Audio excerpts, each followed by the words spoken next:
Kesatuan rakyat, kesatuan jiwa, kerajaan perpaduan. Teruskan bersama di dalam channel ini untuk perkembangan-perkembangan isu semasa, isu politik, dan isu-isu hangat di Malaysia pada hari ini. Jangan lupa teruskan bersama di dalam channel ini. Tekan butang like, share, dan subscribe channel ini untuk perkembangan terkini politik di Malaysia.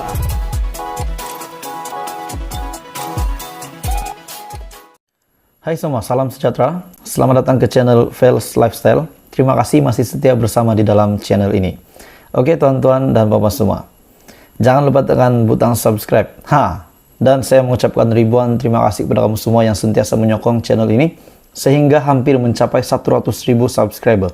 Dan saya meminta jasa baik kamu untuk bantu saya capaikan 100k subscriber sebelum penghujung tahun ini. Oke baik tuan-tuan dan bapak semua, apa status Tun Mahathir pada hari ini? Walaupun banyak yang kata Tun Mahathir kritikal, Tun Mahathir patut letak jawatan, Tun Mahathir patut fokus menulis buku di rumah, Tun Mahathir patut rehat di rumah, tak perlu jalan-jalan. Dan yang satu paling saya setuju, Tun Mahathir perlu tidak lagi melibatkan diri di dalam dunia politik. Apa komen Anda tuan-tuan dan bapak semua? Oke. Pendapat pribadi saya, bukan daripada sesiapa, pendapat pribadi saya daripada channel ini, saya berpikir Tun Mahathir patut rehat. Tun Mahathir perlu rehat di rumah. Tidak perlu lagi menjadi salah satu pemimpin politik. Tetapi untuk beliau menjadi seorang penasihat sangat baik. Tetapi untuk menjadi pemimpin di dalam partai politik, saya rasa tidak relevan lagi. Kenapa saya kata tidak relevan? Lihatlah pada PRU15, mereka tidak menang langsung, kosong. Bahkan duit deposit, uang taruhan pun tidak dapat dikembalikan. Jadi apa komen Anda? Bukan saja Mahathir, tetapi anaknya Muklis Mahathir juga kalah dan tidak dapat uang deposit. Hari ini satu isu hangat saya nak kongsi dengan tuan-tuan dan puan, saudara-saudari semua. Fokus perkara lain. Tun Mahathir disaran tidak lagi terbabit dunia politik daripada majority. Setelah beberapa penggal berada di dalam kancah politik, perjuangan Tun Mahathir seolah-olah terhenti apabila kecundang pilihan raya umum ke-15. Seolah-olah terhenti. Bolehkah kita buat tajuk perjuangan politik Mahathir terhenti? Nadi Mahathir terhenti di dalam perjuangan politik. Ataupun begitu, jantung kehidupan politik Mahathir terhenti. Oke baik, tuan-tuan dan bapak semua. Bekas Perdana Menteri yang bertanding atas tiket Parti Pejuang Tanah Air, Pejuang di Parlimen Langkawi, tewas di tangan calon PN, calon Perikatan Nasional Muhammad Suhaimi Abdullah yang memperoleh majority 13.518 undi. Majority 13.000 bukan sedikit. Bukan itu saja, Pejuang juga gagal memenangi sebarang 125 kawasan yang dipertandingkan. Malah ramai calonnya yang hilang uang deposit. Tidak beberapa lama kemudian, Dr. Mahathir mengumumkan berundur dari jawatan pengurusi Pejuang. Tetapi beliau hari ini masih lagi menjadi pengurusi Gerakan Tanah Air. Namun Presiden parti itu, Datuk Seri Muklis Mahathir berkata, Dr. Mahathir masih kekal sebagai ahli parti. Selain akan terus memberi pandangan, membina dan kritis terhadap masa depan Malaysia sebagai seorang negara unggul. Mengulas mengenai perkara itu, Profesor Madya Dr. Jeneri Amir menyarankan Dr. Mahathir supaya menumpukan perkara lain berbanding terlibat dalam politik. Berikutan zaman kegemilangannya sudah pun berlalu. Saya sangat setuju dengan pendapat penganalisis politik ini, Profesor Madya Dr. Jeneri.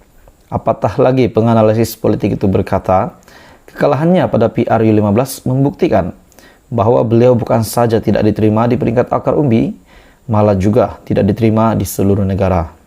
Jadi beliau perlu fokus kehidupannya seperti menulis buku sejarah yang merupakan salah satu kemahirannya. Betul, ini yang patut Dr. Mahathir buat pada hari ini. Bukannya mengkritik Anwar Ibrahim, bukannya masih mempertikaikan Perdana Menteri hari ini. Populariti dan perasaan hormat terhadap beliau sudah menjunam, yang mana orang lain tidak mahu menurut, kata beliau, kerana tidak relevan.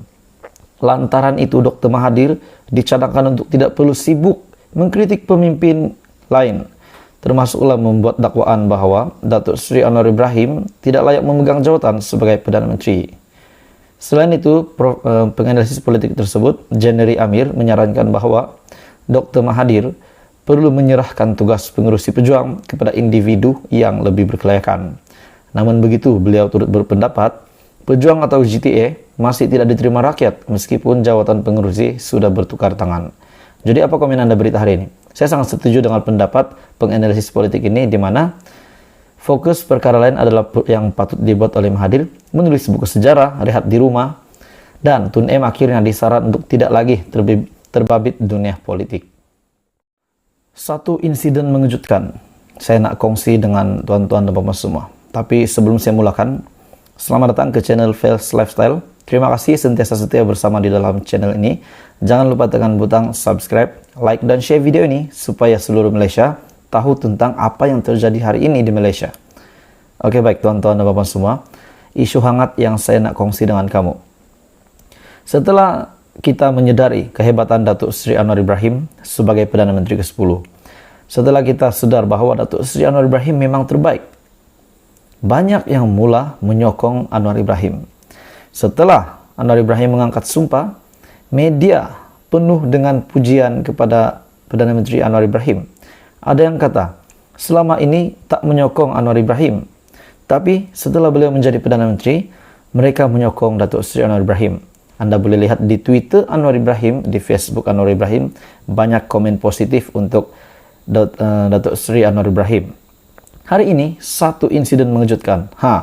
Bukan insiden fizikal, tetapi ini satu tajuk berita, Ramesh Rao meminta maaf pada Anwar atas kebiadaban terlanjur kata daripada Malaysia kini. Pegawai khas Kepala Timbalan Perdana Menteri Ahmad Zaid Hamidi, Ramesh Rao, membuat permohonan maaf secara terbuka kepada Perdana Menteri ke atas segala keterlanjuran kata-kata dan kebiadabannya terhadap Perdana Menteri. Ramesh yang juga merupakan pemimpin NGO Pro-BN yang lantang mengkritik Anwar pada masa yang lalu. Akhirnya baru-baru ini, dia mula menjalankan tugas sebagai pegawai khas Zahid Hamidi, Timbalan Perdana Menteri Malaysia, untuk hal ehwal masyarakat India. Dan setelah meneliti Halat 7 Kerajaan Perpaduan, saya ingin memohon maaf secara terbuka kepada Anwar Ibrahim kerana keterlanjuran kata-kata dan kebiadaban saya terhadapnya pada masa yang lalu. Saya langsung tak fikir kebijaksanaan Anwar Ibrahim dalam bagaimana dia nak bina semula negara ini. Saya memang cukup terharu melihat perancangan yang telah dia sediakan untuk Malaysia. Bahkan, pemimpin politik yang dulunya biadab, dulunya asyik mengkritik dan mempertikaikan Datuk Seri Anwar Ibrahim yang kini menjadi pegawai untuk Zaid Hamidi, akhirnya membuat pengakuan besar, bahkan meminta maaf dan mengakui beliau terharu dengan kehebatan Datuk Seri Anwar Ibrahim, di mana perancangan yang telah dibuat oleh Anwar Ibrahim yang disediakan khas untuk seluruh Malaysia. Terbukti, sejak dia menjadi Perdana Menteri, ringgit semakin kuku, pelabur mula masuk. Dunia memuji Datuk Seri Anwar Ibrahim, katanya dalam satu video yang disiarkan di saluran YouTube Minda Prihatin. Ramesh malah menyifatkan Anwar sebagai anugerah Tuhan dan berkata, negara kerugian kerana dia tidak menjadi Perdana Menteri lebih awal. Ini saya sangat setuju.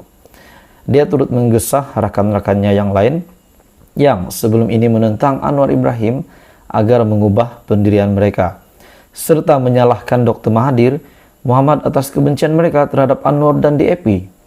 Mahathirlah yang menghasut kami untuk membenci Anwar dan DAP.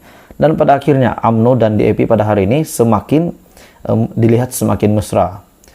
Tapi hari ini, apabila kebenaran terbongkar, sebagai manusia saya harus memohon maaf kepada Anwar.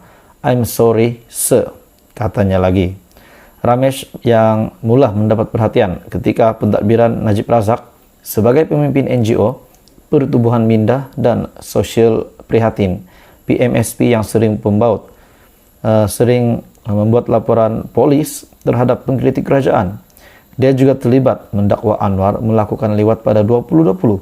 apabila mengaku telah memujuk individu yang didakwa untuk menjadi mangsa untuk membuat akuan berkanun SD berkenaan dakwaan itu. Dia juga menganjurkan sidang media untuk Balu kepada penyiasat persendirian P. Bala Subramaniam E. Santamil Selvi untuk memohon maaf kepada Najib dan istrinya Rosma Mansur. Ini untuk membayangkan pasangan itu tidak kaitan dengan kematian suaminya.